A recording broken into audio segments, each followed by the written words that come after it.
Ekonomikos ir inovacijų ministerija kartu su inovacijų agentūra jau 3 metus inicijavo verslumo ugdymo programą, kuri į Lietuvos mokyklų klases atnešė verslumo pamokas. Na, o kalėdinėje moksleivių bendrovių mugėje Expo 5-12 klasių moksleiviai pristatė savo verslo idėjas. Kalbama, kad šie verslai galėtų tapti netgi Lietuvos ateities vienaragiais. Apie tai kalbame su ekonomikos ir inovacijų ministre Aušrine Armonaite ir Vilniaus Simono Daukanto gimnazijos 11-oku Alanu Azikėjevu. Sveiki. Sveiki. Sveiki. Aušrine, ar Lietuvos moksleiviai gauna pakankamai mokyklose verslumo kompetencijų? Na, norėtųsi, kad gautų jų daugiau. Ir nebūtinai tik tie, kurie svajoja ateityje įkurti verslą, bet visi. Nes, na, verslumo kompetencijų mums jų reikia kiekvieną dieną. Finansinio raštingumo įgūdžių ir taip toliau. Kuo aš labai džiaugiuosi, kad Lietuva, na, kaip jūs ir sakėte, 3 metus jau plečiame verslumo programą Lietuvos mokyklose.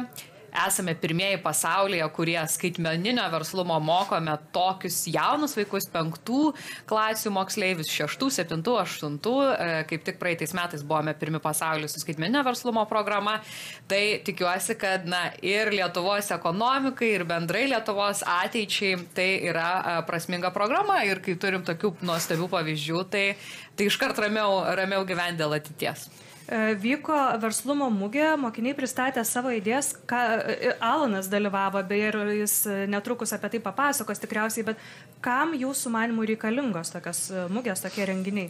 Na, visų pirma, vaikai gali parodyti tai, ką jie su mokytojais nuveikia. Ne? Jie daug darbo įdeda tiek į idėjos sugalvojimą, tiek jos išvystymą, apskaičiavimą finansų, verslo plano sudarimą ir taip toliau.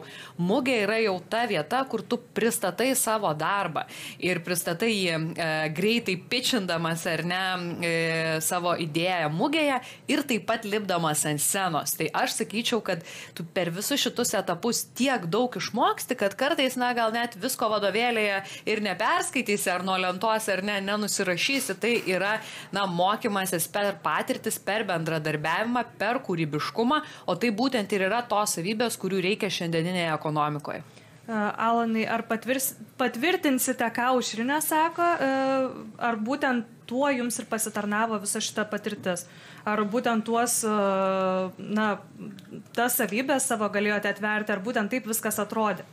Jo, iš tikrųjų, aš su komanda pirmą kartą dalyvavau kalėdinėje mugėje, parodoje, kurią organizuoja Junior Achievement.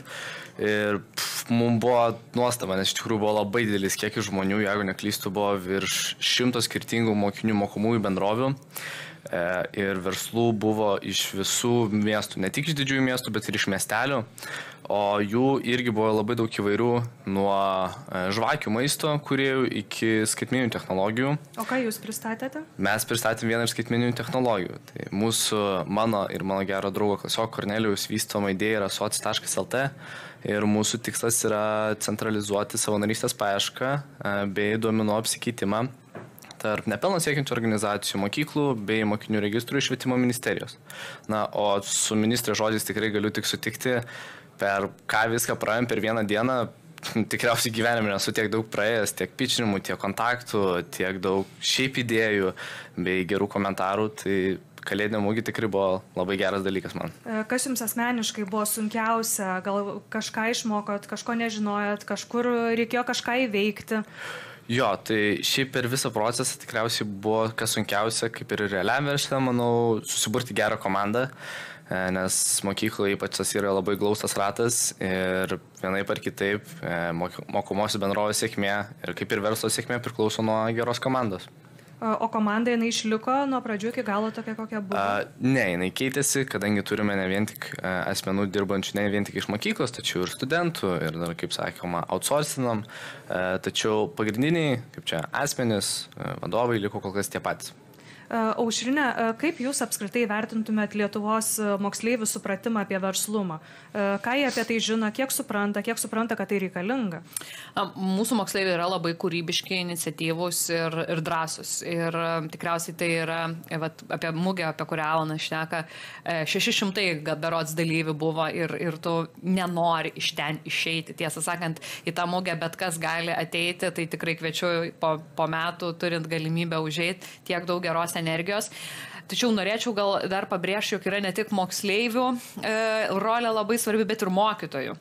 Ir mokytojų mes turime taip pat nuostabių, kad jie dalyvautų šitoje programoje, jie patys pereina atskiras programas, kur patys turi pristatyti savo verslo idėją, perėti per visus etapus kaip moksleiviai ir irgi, lipa iš savo komforto zonos, galvoja kaip už dėžės ribų, ar ne, kaip sakoma, persikvalifikuoja, vieni mokytojai, vieno dalyko vėliau tampa, pavyzdžiui, ir to paties ekonomikos ir verslumo. Ir tai labai įkvepia. Mūsų tikslas yra dabar jiems padėti, kad tokių mokytojų būtų kuo daugiau, nes yra tikrai daug entuziastų, bet aš norėčiau, kad tai taptų masinis reiškinys per visą Lietuvą. Tai kai turėsime mokytojus, tada tą moksleivių visą kūrybiškumą ir energiją bus dar lengviau nukreipti į verslumo dalyką. Ir dar vienas labai svarbus dalykas šitame etape, šitoje programoje vaikai, net ir mokytojai gali daryti klaidas. Juk tikrame versle klaidos kainuoja pinigus ir taip toliau. Čia tu gali suklysti, tada vėl iš naujo ar ne bandyti. Tai va čia yra labai svarbi dalis, nes iš klaidų mokomės, tai yra patirtis. Alanai, kokioj stadijoje dabar yra jūsų verslo idėja? Jo, taip, tai mūsų šiuo metu mes pastoviai bendraujame ir palaikom ryšį su nepelno siekiančiom organizacijom, bei bandome pritraukti jų kuo didesnį kiekį prisijungti prie mūsų projekto. Pastoviai palaikome ryšį su keletą iš Vilniaus mokyklų, kuriuose artimiausiu metu planuojame ištestuoti mūsų platformą. O dabar baigėme mūsų beta kūrimą ir tikimės artimiausiu metu testavimąsi daryti. Tačiau, kaip ir, sakyčiau, nemažai startuolių susidurėme su žmogiškų išteklių problema ir šiek tiek stringame ties programavimo darbais, tačiau užtikrintai judame į priekį. O tie žmogiškieji ištekliai, ko tiksliau trūksta? Šiuo metu mūsų komanda sudaro apie 7 žmonės, tačiau tik vienas iš jų yra susijęs su informacinių technologijų darbais, tai yra programavimo, to vadinamo backendo ir frontendo programavimu. Tai tiesiog turim tokį butelio kakliuką, kur labai daug paduodam, bet labai mažai išeina, nes tiesiog trūksta žmonių. Tai aš bandau tiesiog projektuoti į ateitį, kokių specialistų trūks ir kokių reikia, tai mūsų klausytojai gali girdėti, pagal tai rinktis ir studijų programas ir visa kita. Paskutinis tikriausiai klausimas. Alanai, kam jūsų manimų reikalingas tas verslumo mokymas? Ne visi bus verslininkais, bet tikriausiai apskritai tai yra naudingas dalykas. Jo, taip, tai aš pats asmeniškai pradėjau dirbti nuo 12 metų, jau nuo vaikystės tikrai žinau, kad noriu turėti kažką, savo verslą, bandyti kažką, esu išbandęs begalę projektų ir begalė mane išėjo dėl kompetencijų ir žinių trūkumo. Ir apie Junior Achievement organizuojamą Accelerator X programą žinau jau nuo 10 klasės, tik neturėjau galimybės jos išsibandyti. O šiais metais man buvo suteikta tokia galimybė ir aš be galo džiaugiuosi, nes, kaip jūs minėjot, ne visi nori būti verslininkai, bet galima išsibandyti save komandos dalyje, galima suprasti, kaip veikia verslo procesai, gal tau patinka būti komandos vadovu, gal tu nori būti verslininku, gal tu nori šiaip sukurti kokį nors produktą technologinį ar tapti mokslininku. Manau, kad šita programa tikrai turėtų būti visose mokyklose ir mažose ir didelėse, kad visi suprastų, ko nori būti ateityje. Ir labai noriu padėkoti Jums, ministrė, kad Jūs palaikote taip šitą mūsų programą ir leidžiat mums taip tobulėti besąlygiškai. Tai ačiū Jums abiems, kad atvykote ir ačiū už šitą programą ir už dalyvavimą.